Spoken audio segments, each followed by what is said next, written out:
Out of 10 reviews. Yeah, 10 out of 10. Stage Raw recommended. LA Theater Bites called the piece a masterpiece. Oh my goodness. Nice. I'm just saying, I didn't say it, they said it. I just thought I'd mention it. In passing. Yeah, in passing. Christopher, we good? We are live. We are on the internet. We're on the interwebs, friends. Welcome to True Story. Thank you all for being here. Thank you to folks who are watching at home, our live stream, and for people who are watching in the future. Because we'll edit it and they'll be up if people are watching in the future. This is a program that we've been doing since 2015-ish. Or 2016, 2015 actually. You're old now. I'm actually going to read a piece I read almost 10 years ago. But I decided to revisit it since the theme is the comeback. So this piece is making a comeback. This program survives on donations. So when you can, if you can, just go on our site and give a little donation and say it's for a true story, and we thank you now and people of the future. We salute you. And that's it, right? Do I have to say anything else? Not if you don't want to. Who are you? Exits are this way. And, no, the way you came in. Yeah, don't go on that. But nothing's going to happen. We're all good. I'm Lizzie Ross. Ah. That's great. Hey. Yeah. I'm going to tell you a little story. So about 10 years ago, I'd become really, really frustrated with myself. I had a great idea for a graphic novel. I had the story, and I'm a pretty capable graphic artist, and I felt this story would work best as a graphic novel series, but really, I just needed to start somewhere. I just needed to get it on paper, but I wasn't doing it. I always procrastinate creating my own artwork, and I had come up with every excuse not to start it. But then I thought, if I could just figure out how to draw the main characters, I would find my way. For those of you who don't know, and that's probably most of you, I spend a lot of my day as a graphic artist and designer, and at that particular I was specialized in licensed brands and brand style guides, which in Los Angeles translates to the entertainment industry. So I have a huge portfolio now of consumer products, toys, and collectibles covered in Scooby-Doo, in Harry Potter, Kung Fu Panda, Shrek, Shopkins, Looney Tunes, The Hobbit, The Lord of the Rings, Star Wars Clone Wars, Ice Age, I could go on and on. And for the 5 years previous to that, I've been creating those collectible items for The Walking Dead that were sold in Target and Walmart. So my work days consisted of walking my dogs and then creating digital files of The Walking Dead and working at weird hours to get it all uploaded, proofed, and manufactured in China. So I had a very busy life at the time, sitting alone in my house, linty and covered in dog fur. I knew that the only way for me to devote some time to something that was mine would have to be jump-started outside by getting outside of my home office and getting some inspiration and maybe even some, dare I say, discipline about it. So, on a complete impulse, about a half an hour before I had to go out the door to run to this theater to support somebody else's project, I decided to make a commitment to something of my own. I picked up my laptop and searched for comic book character illustration courses in Los Angeles.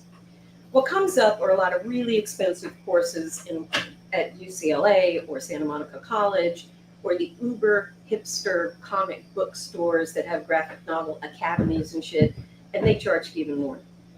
And then I see this one class in my neighborhood at the Los Angeles Community College for $65. 6 classes, late Friday afternoons for 90 minutes, and I think, wait, I can do that. And before I know it, PayPal has told me that I'm going. So the Friday finally comes, and I've had a busy day and lost track of time. I'm sitting in my usual work uniform that I call the Old Navy cat burglar collection. It's black yoga clothes covered in dog hair, both dogs at my feet under the desk, snoring. I haven't showered, I don't remember if I've eaten, and I'm really trying not to go to this class. And then it hits me. Lizzie, you have to. Your comic book empire will never appear to the public, and they will be cheated for it. It's selfish not to go. And if it's just terrible, then at least you tried. So I grabbed the items on the list that have been emailed to me. Pad of paper, number 2 pencils, an eraser, colored pencils optional. I have them all, and I'm out the door, dog hair and all. On my way over, I start to have some anxiety because I realize that I'm, at this time, about 52 years old, and I'm about to walk into a room that will probably be filled with 20-something-year-old hipsters with a passion for something that they know a lot about. I'm also pretty well informed about the world of graphic novels and comics, but at my age, this actually makes me seem kind of weird. So I reach into my bag and I pull out my Viva Glam No. 5 lipstick and say, there, that's about the best you're gonna do. And I just get out of my car and deal with whatever this weirdness is gonna be. The LACC campus is downright low rent. The grass has not been cut, the trash cans are overflowing, and it just feels sad and stale. I see a security guard who is watching a lackluster protest, or maybe it's a student film shoot. It's very hard to tell. And the guard is sitting nearby in a golf cart. I ask where to go.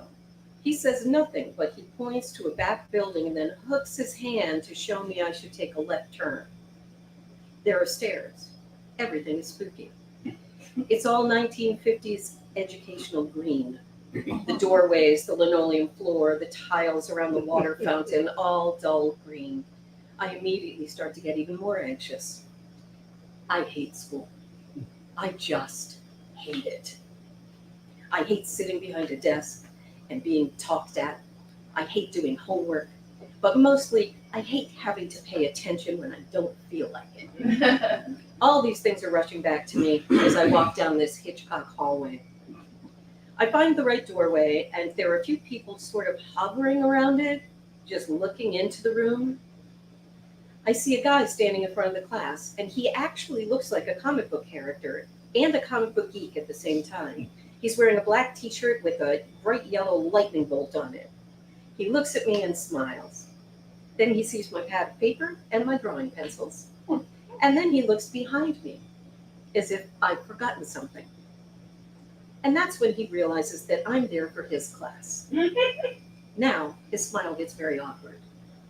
I stretch myself through the doorway, past the other people lingering there, to look inside the class, and I see about 8 to 10 children, seemingly between the ages of 6 and 11. The cartoon character teacher chuckles a bit and he says, well, it is all levels. I have taught adults before, so it's totally up to you. Just like that, in front of the whole class. I look at all the little faces and back to the room where a couple of moms are sitting. I assume because their kids are too young to be left alone without supervision. They're looking at me as if I'm some kind of idiot alien who just didn't know any better. And their faces are tweaked in an expression of confusion and just plain feeling badly for me. And the guy starts again to say the more embarrassing part of his original statement. I have taught adults before, so totally up to you.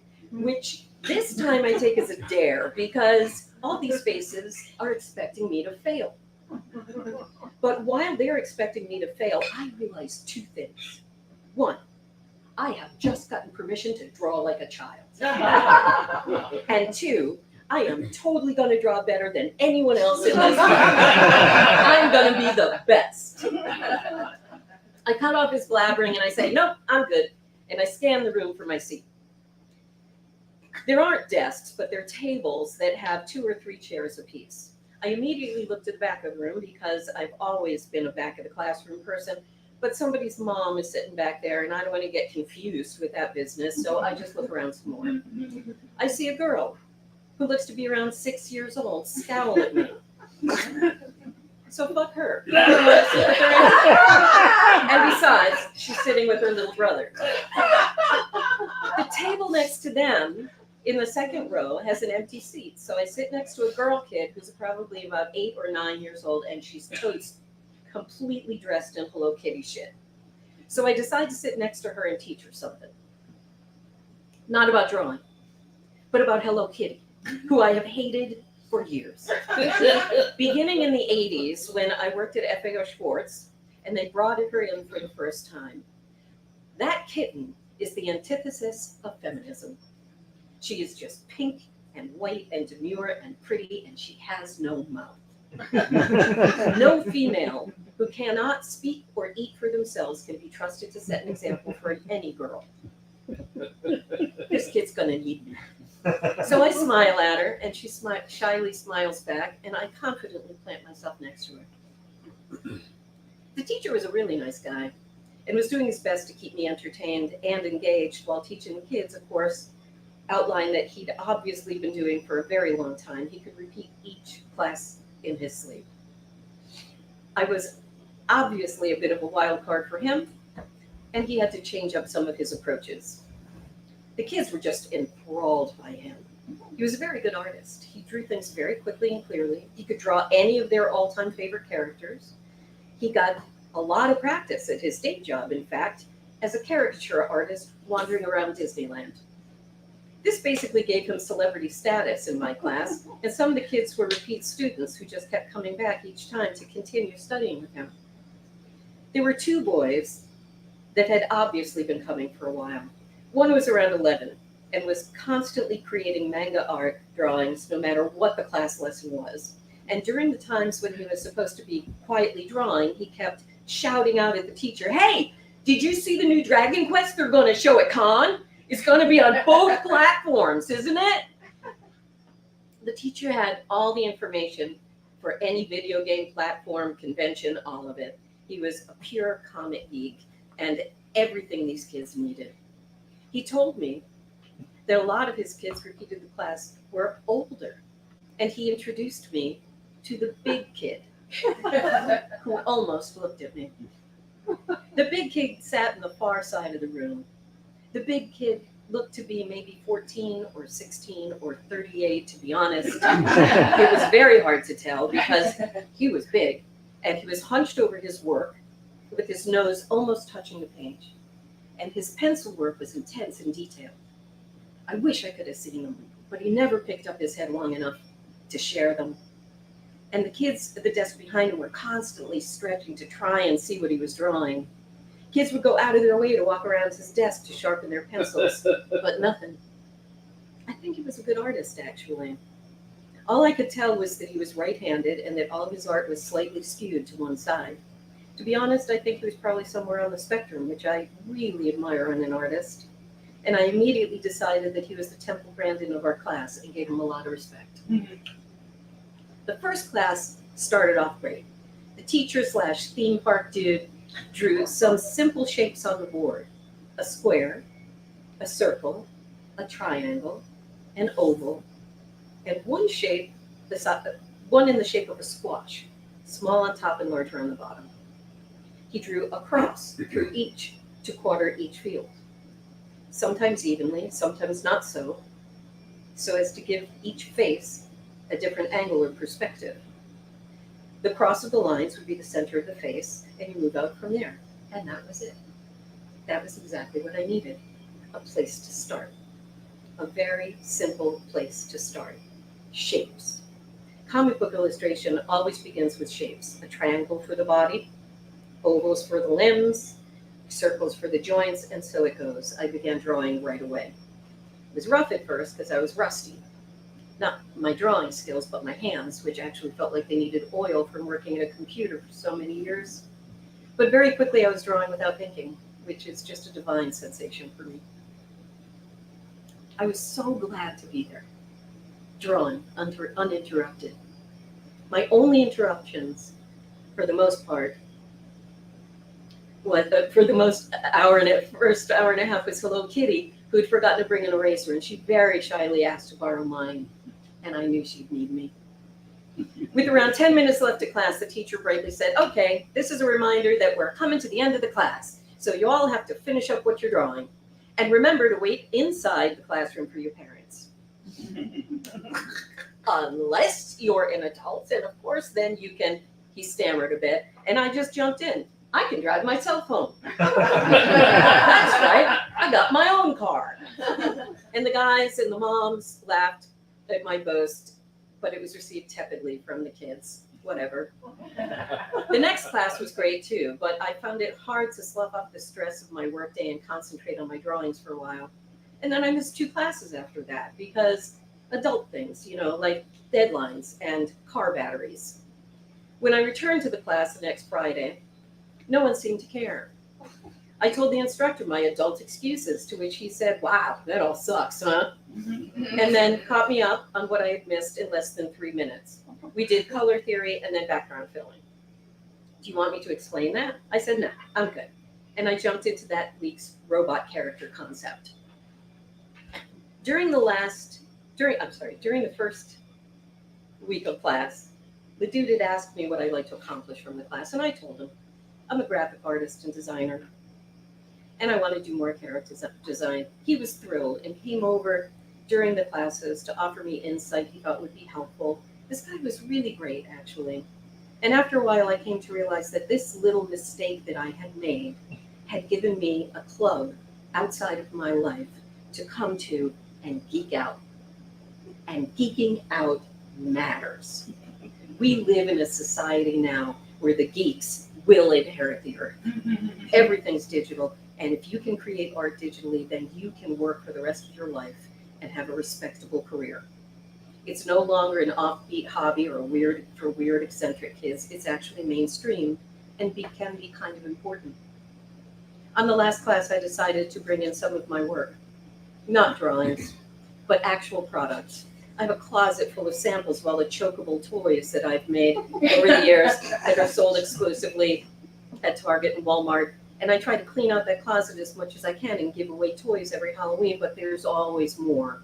So I brought in Star Wars slap bands, Kung Fu Panda collectible cards, Yu-Gi-Oh tags, Shopkins fun packs, and fashion tags. It was a bonanza of collectible junk. I hope to make them think I was less weird, but also show them what their art might become. A simple drawing style that can become a brand. Or you can even earn a living making things out of someone else's brand. If they keep doing what they're doing, they will be able to have jobs, earn a living, or even build an empire.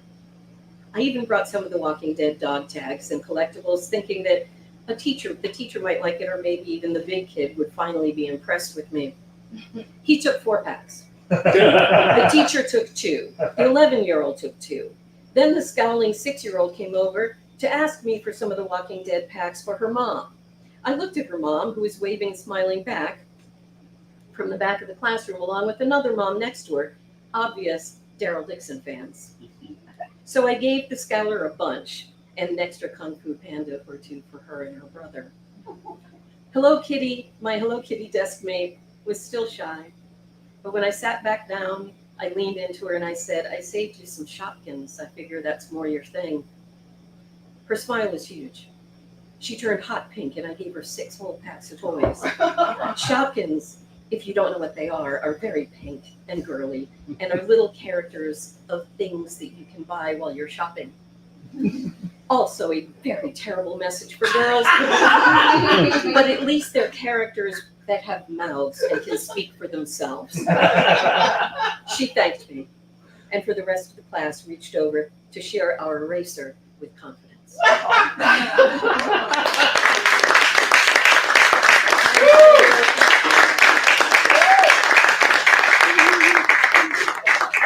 True story. And another true story. Raphael, are you ready? Yes, I am. I gotta Yeah. raise that. What's that? I gotta raise that. Yeah, you do. Here. All right. Here we go. This is a note for me even. It's my technical skills, my technical theories. Raphael Clemens, everybody!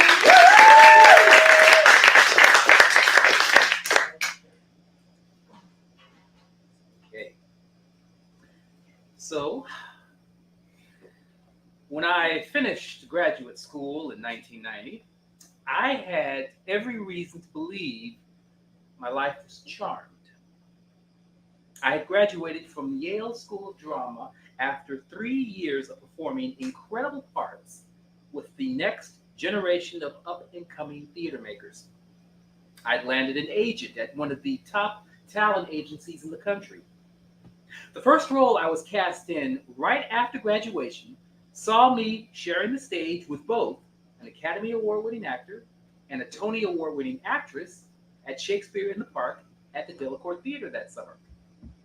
And I was engaged to be married. Life could not be better. Just 4 years later, things changed. My high-powered agency dropped me. Acting work had stopped. I was unemployed. I was forced to move back to New Haven for survival work. My marriage was horrible. I made a not very convincing suicide attempt, which resulted in my spending a week in a psychiatric hospital. And my wife and I had divorced. I ended up moving out of our apartment and renting a room in an apartment owned by a retired college professor and working 3 jobs to pay my bills and pay down the rent. And these were interesting jobs. In the afternoons, I worked as a barista in a coffee and tea shop. The early evenings, I served as a host at a restaurant specializing in Ethiopian and Eritrean cuisine. And from 11 p.m. to 7 a.m., I was a cashier at a mobile gas station right off the I-95 freeway. Oh, God. How did my life come to this? Crashing down from acting in off-Broadway plays at major regional theaters across the country to selling condoms to prostitutes who plied their services in the mobile parking lot. I was struggling, ashamed of my failed marriage, of not working as an actor, being physically out of shape, and in considerable financial debt. I felt isolated living in New Haven and disconnected from my friends who were all still living and working in New York City. A fundamental change was needed. Working the shift at the cafe one afternoon, I got to a conversation with a fellow barista named Dave. Dave was an artist, a filmmaker slash graphic designer slash singer-songwriter who played bass in several industrial metal bands in New Haven. I always admired his even-keeled and disciplined attitude. Adding the finishing touches of a sprinkle of powdered cocoa onto a large cafe mocha, I complained, I've just become such a fat fuck. I'm working all the time, I feel depressed, and I can't afford a gym membership. As he frothed a perfect head of foam at the espresso machine, Dave suggested, first, stop calling yourself a fat fuck, man. You voice that out in the universe and you'll make it true whether you want to or not. Second, you can take care of that weight. Just start taking Aikido with me. Aikido? Well, you mean that stuff Steven Seagal does in that movie Under Siege? Steven Seagal is garbage. But the practice is cool. You get in great shape. Classes at my dojo just cost $60 a month. You can train 6 days a week if you want. Cappuccino on the counter for Lacey. Ding, ding, ding. Now, for the uninitiated, Aikido is a modern martial art that was developed during the 1920s. It was created by Morihei Ueshiba, a Japanese martial artist, as a synthesis of his martial arts studies, philosophy, and religious beliefs. Ueshiba's goal was to create an art that practitioners could use to defend themselves while also protecting their attackers from injury. The practice consists of throws and joint locks and using your opponent's weight and strength against them. The word Aikido can be translated as the way of the harmonious spirit. And the primary goal of the practice is to overcome oneself instead of cultivating violence or aggressiveness. So the idea of learning Aikido sounded pretty interesting. and I could swing $60 a month, so I asked Dave to take me to his next class. On a late Saturday morning, I'm at the American Institute of Martial Arts, sitting in the office of Sensei Robert Leckie, the founder of the school. Sensei Leckie shares with me that he's been studying martial arts for 40 years and Aikido the last 20 years. He's very fit and looks younger than his 70 years. These are both important points in my mind. There's also a tranquility about him mixed with a droll sense of humor. The sensei asked me if I had had any prior martial arts experience and what brought me to his school. Well, I wrestled throughout high school, and what little I know about Aikido was from watching Steven Seagal movies. Steven Seagal is an ass, but the practice is beautiful. It's not easy to learn, but if you stick with it, you can get a lot from it. I like the vibe I'm getting from Sensei Leckie, and I decided to sign up for classes on the spot. That's marvelous. That'll be $60 due the first of each month, but we'll prorate your first payment since you're starting in the middle of the month, and a one-time charge of $40 for the uniform. I take my first class that afternoon for 90 minutes in a room with a raised matte-colored platform that spans from wall to wall. A dozen or more students and I spend the first 10 minutes stretching, followed by 10 minutes of calisthenics. We did a 10-minute series of forward and backwards rolls, gradually transitioning into airborne leaps in order to correctly learn how to fall. Next, the class divided into 2 lines facing each other and practiced katas, which are drills of Aikido movements. The instructor calls out a move, the student performs that move on the student facing him or her, and then the move is repeated with the student who received the technique performing said technique. The kata line lasts for a half hour straight. The last 30 minutes of class was a free-form period where all the new students paired up with the senior practitioners. Each pair finds a spot on the mat and practices moves with each other.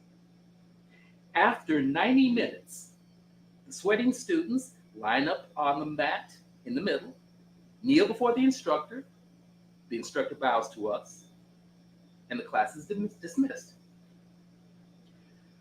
I stagger home, sore, exhausted, and exhilarated. I came back to dojo on Monday afternoon, and I soon arranged my work shift so that I could train 4 days a week. I was hooked. The excess weight I had gained from stress and overeating began to melt away. My lost confidence slowly began to build itself, which led me to talk to the owner of the restaurant I was working as a host about a pay raise. He offered me a position to run a kiosk serving coffee and pastries at an increased salary. So I was able to quit the cafe and only work 2 jobs. In those areas of my life where I felt like an underachieving failure, practicing Aikido was a concrete way to restore my health and my peace of mind. As I continued my practice, I got to know my fellow students. Bob, the black belt who looked like Frank Zappa and was just as surly. Dan, the brown belt who began studying 2 years earlier when he weighed over 300 pounds. He lost 100 pounds during that time.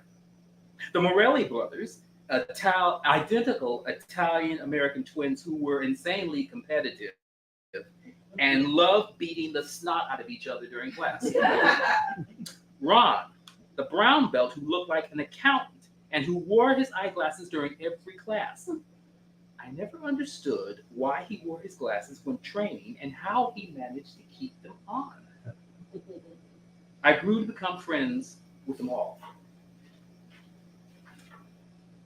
After a year of continuous practice, it started to feel like I could get back to my first love, which was acting.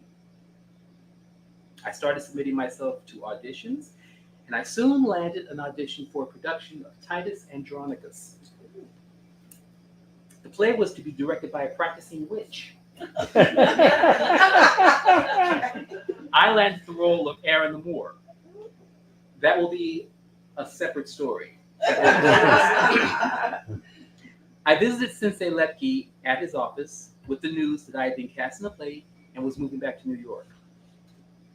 I told him that the past year of practicing Aikido was one of the best things I'd ever done.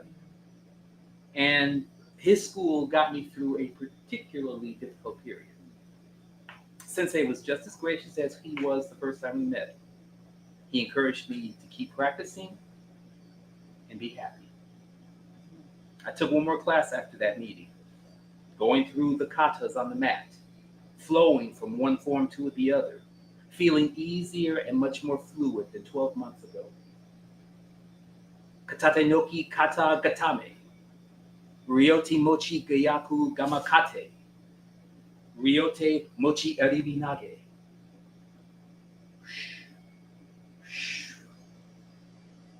And Steven Seagal is still an ass.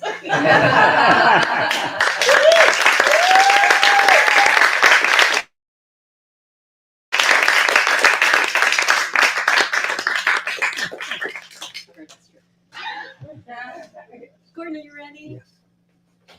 You guys, it's Gordon Anderson. My name is Gordon, and I'm afraid of grandfather clocks. I come from what I've recently come to realize is a Scottish-American family. My father claimed we were direct descendants of Mary Queen of Scots. I started out with 3 siblings, 2 brothers and a sister. Between my mother and father, it appeared that at least one of them did not like kids.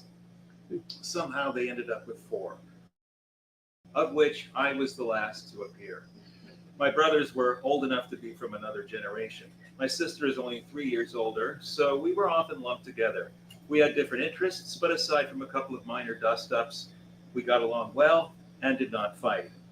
My father was a man of science, or more to the point, he was a man of rubber. He spent his days working at the rubber plant, and then he would come home where he had a rubber tree plant. The plant grew sideways instead of up, something I would later do. The plant gave the otherwise mortuary-like living room a jungle element. To liken the living room to the waiting room of a mortuary is not to say that it was uncomfortable. It still lived up to its name, the living room, but there was just a sort of stillness, a stillness made sinister by the insistent ticking of the grandfather clock. From its position on the mantel over the fireplace, the clock presided over the room. It was my father's, and thus the family's, greatest possession. It was a family heirloom. Like my father, it can be traced back to Scotland. On the glass front door, there was a painting depicting a house, presumably the ancestral home. My dad spent a lot of time loving that clock, winding and tending to it. If it needed repair, he took it to a man named Hollingshead. He spent very little time loving cats. He did not like cats because they were a danger to one of his other loves, birds. Despite this, we had a cat, a Siamese named Tobermory, or Toby, who was a danger not just to birds, but to everyone, except my sister. He was my 3rd brother, and arguably the most agreeable. He liked to perch atop the banister and give your head a swat. He also liked to disembowel various creatures and leave their parts on the porch. It was his contribution to the family. For sworn enemies, my father and Toby had a strange relationship. Most of the time, Dad regarded Toby as a menace and bemoaned his hilarious antics, like pissing on his rubber boots, which were called tinglies. Toby tinkled on the tinglies. But every night at 10, when my father would wind the clock, Tobermory would come up and sit at his feet. When he was done with the winding, my dad would declare, "It's a Topal cat." Then he would reach down, pick him up, and hold him tenderly. Like any proper Scotsman, my dad played the bagpipes.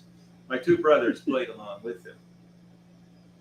This arrangement was not as harmonious as you might imagine. When these three pipers got together, they gave off a poisonous gas. But unlike Toby, I don't recall ever witnessing a tender moment between them. Like my brothers before me, I was expected to take up the pipes as well. And to be fair, bagpipes are nice. They look like big spiders that you blow into, and the shrieking sound that emanates from them is at once mournful and terrifying. Plus, they're mind-numbingly loud. All good things. I liked pipes. What I didn't like was being in the contentious company of men. So around the age of 6, when it was my turn to take up the pipes, I refused. I had no interest in spending any more time in the painful world of men. It was my first rebellion, and an effective one. After that, my dad never took me seriously again. I stand by my decision, even though I missed out on playing the bagpipes, a skill which might be useful today at funerals, or before or after going into battle. Probably I owe my brothers thanks that I was able to get away with not having to play the pipes. If they hadn't been there first to wear down my father, I would not have had the luxury of saying no. The only consequence I ever suffered was the loss of my father's love and respect.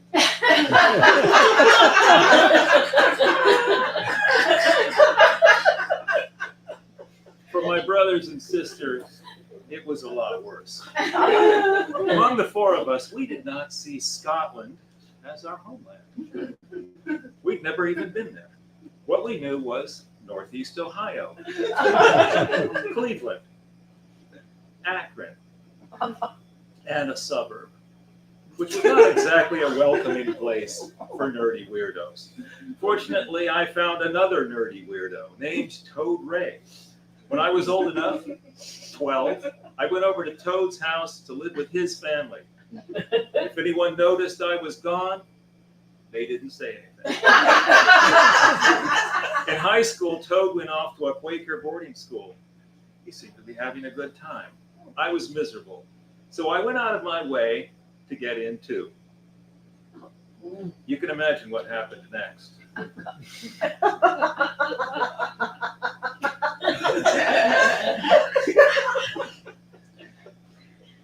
I was ill-equipped to be in a religious community and became a stoned mess. I engaged in some negative behaviors. Then I rewrote the Bible, had an epiphany, and declared myself an artist. At the end of the school year, I was asked not to return. That meant that I had no other option but to return to my parents' house, a place I swore I would never come back to. I would not be overstating it to call this period of my life troublesome. I don't recall the events that led to this, but one day I was mad and in a negative place, and I decided I was going to smash the grandfather clock. Soon after that, my mom and Toad Ray's brother John arranged for me to go to another school and move in with John. He became my legal guardian. My mother helped me escape to my certain fate, and today is her day, Mother's Day. I never went back. But once I was out of the house, my dad and I became close. After years of genealogical research, he determined that, in fact, we are not descendants of Mary Queen of Scots. In fact, we descend from pirates. My dad has since left this earthly plane. Tobermory has moved on, and Hollingshead is dead. The family house is painted black. But the clock survives and is fully intact. It now resides on my brother's piano, but it no longer ticks or talks. My brother doesn't wind it He doesn't have a cat. Thank you. Is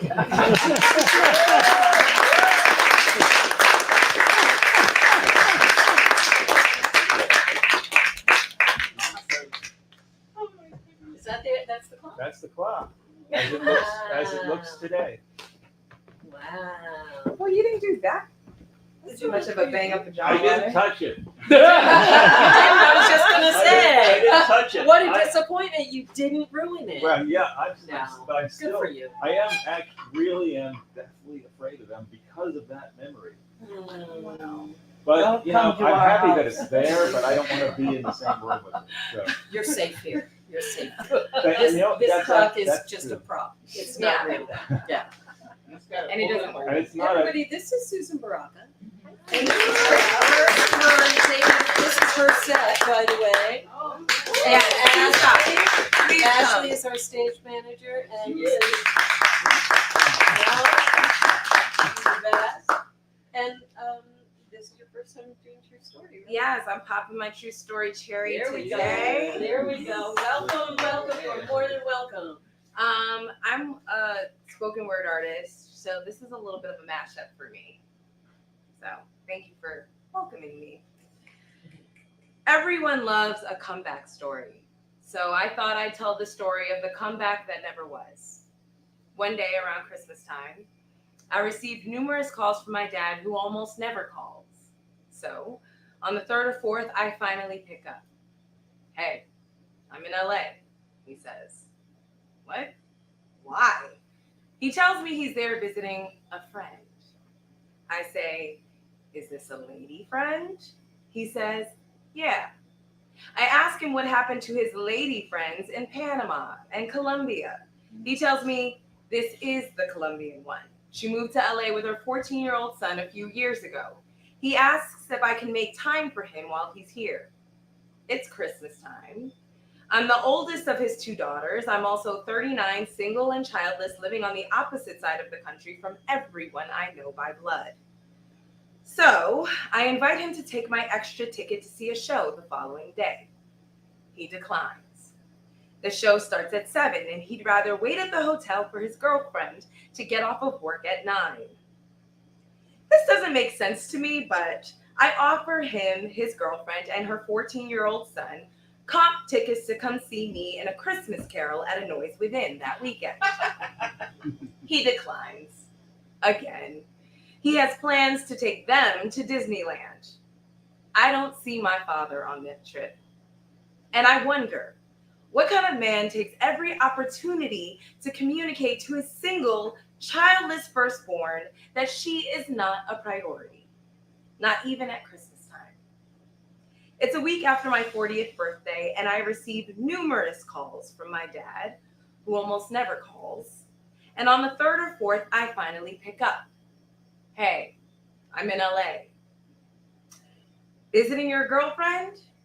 Yeah, he says. I ask, isn't your wife in DR putting her mother in the ground? Yeah, he says. And he tells me that he came to LA because going to DR with her would have been more expensive. For context, my father lives in New Jersey. And I've never known a flight to DR to be more expensive than a flight to LA, but okay. He says he wants to see me. I tell him no, because it was wrong how he treated me the last time he visited. I've been going to therapy. So I say this in a way that is detached and unemotional. He apologizes. So I invite him to take my extra ticket to see a show the following day. He declines. Again. The show starts at 7, and he'd rather wait at her apartment for his girlfriend to get off of work at 9. This doesn't make sense to me. So everything I learned in therapy flies out the window, and I flip out and disconnect the call. He gets drunk. He does that now. Gets drunk and high. He drunk dials me over and over again for the next 24 hours. 24 hours later, I finally pick up the phone. He apologizes. Again. He asks me if he can take me to lunch. I agree, even though I don't want to. And when I arrive, there's a bottle of wine and a stranger at the table. Some random 25-year-old who lives in the Colombian Women's Building and gave my father a ride to the restaurant. Dad's already drunk and high on some kind of pill, and I ache for the moment I can finally leave, knowing this will probably be the last time I'll ever intentionally see him again. And I wonder, is this the man I grew up with? He wasn't happy, but he never drank. He wasn't happy, but he went to work every day. He wasn't happy, but he never left. And I think I want that version of him back. And I wonder, is that what I think a good father is? Is that what I think a good man is? Someone who isn't happy, but is sober and physically and financially present? I wonder who he would have been if he believed in therapy. I wonder who we could be if he believed in therapy. I wonder who I would be if he received therapy. And I wonder if I'm being fair. To expect so much from someone who started with so little, to wish for a version of him that wasn't sustainable. Everyone loves a comeback story, so I thought I'd tell the story of the comeback that never was. But for him, being a hero to his children is more complicated because my father is a Black man in America. And what does that even mean? To be a Black man in America and a father? To be a Black man in a country that hates Black bodies? To be a Black man in a country that was built on the back of Black bodies? To be an American and proud of the country your ancestors built? To be an American and ashamed of the country your ancestors built? My father is a Black man in America. And what does that even mean? To be a man in a country that stunts your growth. Oscar, Ahmaud, Trayvon, Tamir. That stunts your growth. Tulsa, Wilmington, Rosewood, here. That stunts your growth. Anxiety, depression, addiction, fear. My father is a Black man in America, and what does that even mean? My father has razor blades for tongue and wrists where heart should be. My father is my grandmother's innermost prayers and outermost thoughts. My father is a dream deferred and realized through me. My father is Clint Smith's cognitive dissonance marathon and a Black Lives Matter movement wrapped in his mother's footsteps and drowned in Long Island iced tea. My father is a Black man in America, and what does that even mean? They say good fathers try to give their children the world. But I think Black fathers must know the world ain't shit to give. They say good fathers try to give their children everything, but I think you can't give something if you've only been given nothing to live. So I get it, Dad. I get why you loved me the way you did. The whole time I was comparing you to white dads and Uncle Phil dads and Cosby dads as a kid, I didn't realize that when you went from Black militant freedom fighter to postal worker to East Jersey State Prison corrections officer, that you were trading your future for mine. That you didn't have a daddy, so all you knew was to get us out of Newark and keep a belt to our behinds. I didn't realize you were playing psychological twister with your values, so mine would never have to bend. And I didn't understand that you just being there in the way that you could was you putting this absentee father loop to an end. Everyone loves a comeback story. So I thought I'd tell the story of the comeback that never was. But for Black men in America, being a hero to your children is more complicated because I was born Susan Shack before my father named me Baraka. I was a small, run-down building used as a shelter to live somewhere not nice. A slave name that was probably no more than a game of I Spy. Baraka means blessing, a spiritual force from God. It was also the nickname he was given by the brothers in Newark when he himself was a child growing up in the Newark wild. I am my father's smile. The folds in his forehead in more ways than one, the black on his skin and the bullet in his gun. I am the Last Poets and Dick Gregory, Aunt Karimu and Uncle Belozi, poetry, crossroads, travel, and books. I am my father 2.0 with his smart-ass mouth and his good-ass looks. And I'm exactly who he raised me to be. A badass Black woman with her law degree, a real estate license, her own house, spitting poems, teaching, traveling the world, creating art, and fighting white supremacy. My father ain't perfect. Nobody's is. But I love my daddy and recognize some heroes don't get a comeback story. They raise them. I'm his.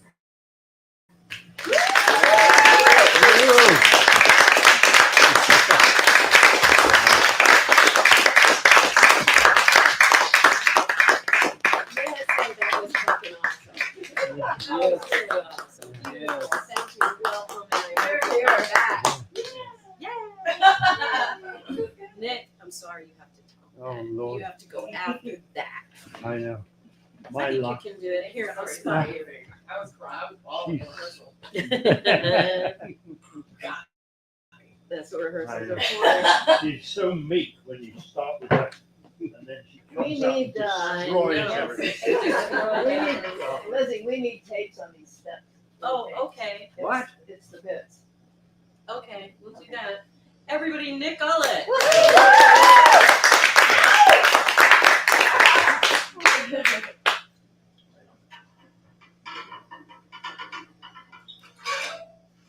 Right. Wait.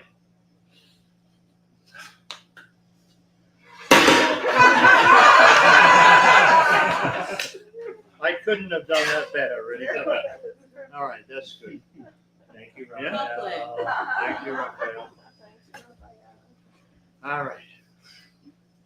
I always wanted to run a marathon. And in 1991, I turned 50 and I realized that it was now or never. Unfortunately, at the time, I had cancer. I'd had it since March of 1990. So in an effort to prove that I was still a viable human being, I ran the LA Marathon. It's the only marathon I've ever run. And since then, every year, I watch it on television. And truthfully, it always drives me nuts. I sit in front of the television and the taste of the coffee in my mouth turns sour. And you know why? It's the taste of chemo. The memory of it. That metallic taste that sits on the edge of your tongue with the feel of cheap diet cola. Chemo gives everything that taste. I remember eating huge meals and having no recollection of any flavor at all.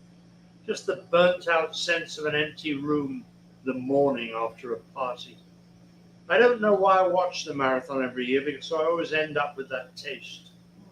And there are so many sensations connected to chemo. Nausea from the adriamycin, blinding headaches from the Cytoxin, bowel cramps from the vincristine, and the endless chemically induced depression that comes from the steroids. I would stagger from the doctor's office, feeling as though the side effects of all the drugs I'd ever used or even thought of in the 60s were running wild through my body. Having cancer wears you down. And actually, that's why I started running, to fight the daily misery of having my life stolen from me. I ran to beat the cancer of depression and the depression of cancer. Actually, the word running is a hyperbole. Shambling is close enough. I would stumble down the hill and back, about 10 minutes of motion that left me gasping for air. But every time I did it, I felt a little bit better, and it gave me hope. And gradually I built up to actually sort of jogging a couple of miles 2 or 3 times a week, puffing along the top of Mulholland Drive. I would gulp down deep draughts of air in the belief that the oxygen was making its way through my bloodstream, pushing up my white count, fighting off the desecration of those wily little cancer cells. And then one day it struck me that perhaps I shouldn't be doing this much exercise. After all, those were pretty vicious drugs they were giving me. What if I was helping destroy myself with this running business? I brought it up with my oncologist. He asked me if it helped. I said yes. Look, anything that makes you feel better is all right with me, he said. Just don't overdo it. So I went home and I entered myself in the LA Marathon. And on the 3rd of March 1991, 2 days before my 50th birthday, still on chemo, I found myself trudging through the downtown LA, accompanied by the grunts, farts, and sweats of 25,000 people from all races, creeds, and colors. All of us embarked on our various odysseys, a few to win, most to hopefully finish. In our eyes could we see the gleams of lost youth, abandoned love, or sheer desperation. My reasons for putting myself through this torture were probably just as spurious as those of the rest of this jiggling mass of flesh that was struggling through the dog vomit landscape of LA with its sun-bleached streets and empty-eyed houses that marked our passage. Music accompanied us. Reggae bands, string quartets, rap groups, jazz combos all helped us along. We smiled and waved when bystanders shouted encouragement. But eventually, we hit the wall. Runners would suddenly slide off to the side and collapse on the curb. I started walking, muttering to myself, leaning forward so that my weight would actually keep me going, staggering along. And as the awful reality of trying to complete 26.2 miles gradually wore down what little strength I possessed, I considered quitting. And in the 22nd mile, I was a mere shadow of my former shell. I started weaving from side to side. The sound of my breath seemed too much to take. And it was then that I heard my name. Nick! Nick! I wiped the sweat off my forehead and looked around. There on the sidewalk, about 25 feet ahead of me, jumping up and down, was a heavy-set African-American woman. Nick, she yelled, and I recognized her. Her name was Pat. She had had breast cancer and had been part of a support group that I had attended. She recovered. I hadn't seen her for a couple of months. And now here she was, screaming out my name with a beatific smile on her face. Her excitement at finding me revitalized me. My head straightened up. My chest went out. That's Nick, she shouted at a boisterous-looking group of young men. He's bad. I was immediately acceptable. Smiles appeared. The young men broke into whoops and hollers. They pumped their fists into the air. Go, Nick, go, man, they chanted. And I, as a 50-year-old, non-athletic white man, was pathetically grateful. Tears came into my eyes while simultaneously I checked that my fellow runners were aware of how hip I must be to have such. Go, Nick! Go, Nick! Their voices fell behind me, and once again I was shambling along, praying for it to end. And suddenly it did. I turned a corner, and there it was, the finish line. I was aware of the pounding of the blood in my ears, the momentary relief of a breeze that touched my temples. I was caught by an inane competitive spirit that pushed me forward to overtake 3 people in the last 20 yards. And then the ineffable delight of crossing the finish line. I was ecstatic, gloriously alive, golden. I remember thinking, come on, if I can do this, what chance does cancer have? I saw my life stretch out ahead of me, like opening a door in a darkened room to reveal blue skies and an endless prairie.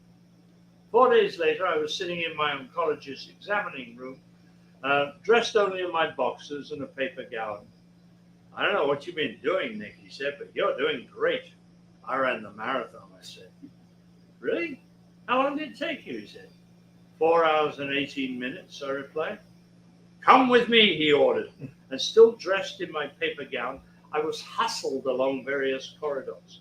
He pushed open a door to reveal another doctor sitting behind a desk. Morris, in the marathon, what was your time?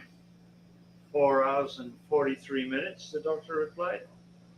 My patient, 4 hours, 18 minutes. And we left. As we were walking back along the corridors, I said to him, "You mentioned I was doing great. How great?" I asked. "Good grief," he said, "I should have told you immediately.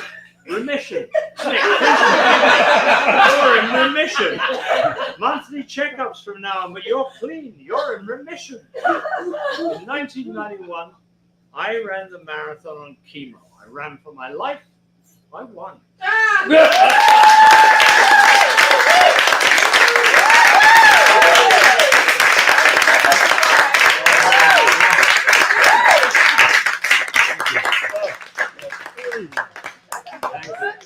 That was awesome.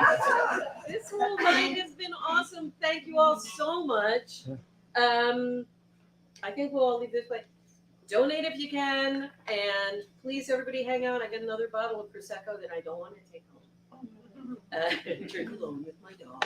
And the next true story is Sunday, June 2nd, and the theme is "Don't Stop Believing."